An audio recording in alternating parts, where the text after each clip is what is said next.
घटना 30 साल पहले की है। मेरे कज़न की शादी थी और हमें उनकी शादी में बारात में उनके साथ जाना था। तो हुआ ये कि जैसे कि प्रोग्राम 7-8 बजे शाम से शुरू होते हैं और अगले दिन सुबह 7-8 बजे ख़त्म होते हैं। तो वो भी शादी ऐसी ही थी, सारी रात चलने वाली।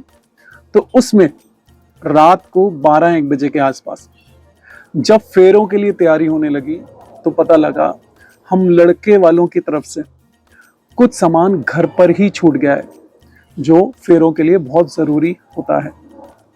तो बड़े बुजुर्गों ने सबसे पूछा कि अब कौन रात को 1 बजे जाएगा घर से सामान लेने, जो कि 6-7 किलोमीटर दूर था। तो हम लोग बड़ा एक्साइटेड रहते थे कि हम जाएंगे तो हमें स्कूटर की चाबी मिलेगी, हम उसके ऊपर घूमते हुए जाएंगे, मज़ा आएगा। तो हमने हामी भरी और हम वो स्कूटर की चाबी लेके चल दिए। अब हुआ ये कि उसमें स्ट्रीट लाइट बहुत कम होती थी और जवानी का वो जोश भी होता था, स्कूटर चलाने का मौका भी मिलता था। तो उसमें हम चला रहे थे, अचानक एक गड्ढा आया जहाँ पे अंधेरा था।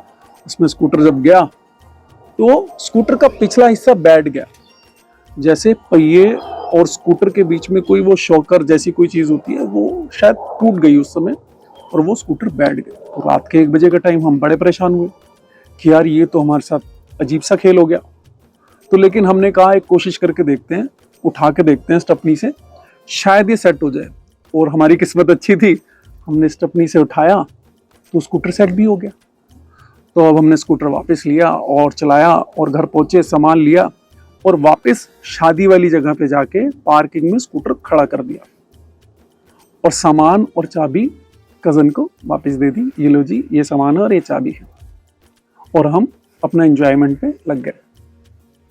तो हुआ ये कि अगली दोपहर को हमें बुलाया गया दोनों को और पूछा गया, हाँ जी स्कूटर में कुछ हुआ है क्या?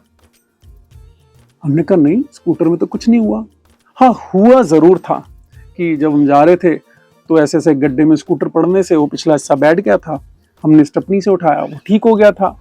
तो हमने इसलिए आपको कुछ कहा नहीं, हमने आपको सामान ला के चाबी दे दी। तो कहते हैं बेटा, उसे ये नहीं कहते कि स्कूटर में कुछ हो गया था, इसको कहते हैं स्कूटर में कुछ हो गया है। ये तो हमने बस एक कोशिश की थी तो वो सेट हो गया है, ठीक है? तो ये बताना चाहिए था। अब इससे हुआ ये कि आपने नहीं बताया तो हम उसे वक्त पे ठीक नहीं करवा पाए। अब हमें कहीं 2 लोगों को जाना था, हम जैसे ही बैठे वो नीचे बैठ गया। तो ये नहीं कहते कि हो गया था, इसे बोलते हैं हो गया है। तो जब भी बात करो तो था और है के अंतर को ज़रूर ध्यान में रखो। तो वहाँ से हमने शब्दों के प्रति थोड़ा बहुत ध्यान देना ज़्यादा शुरू किया था, है ना? Thank you so much.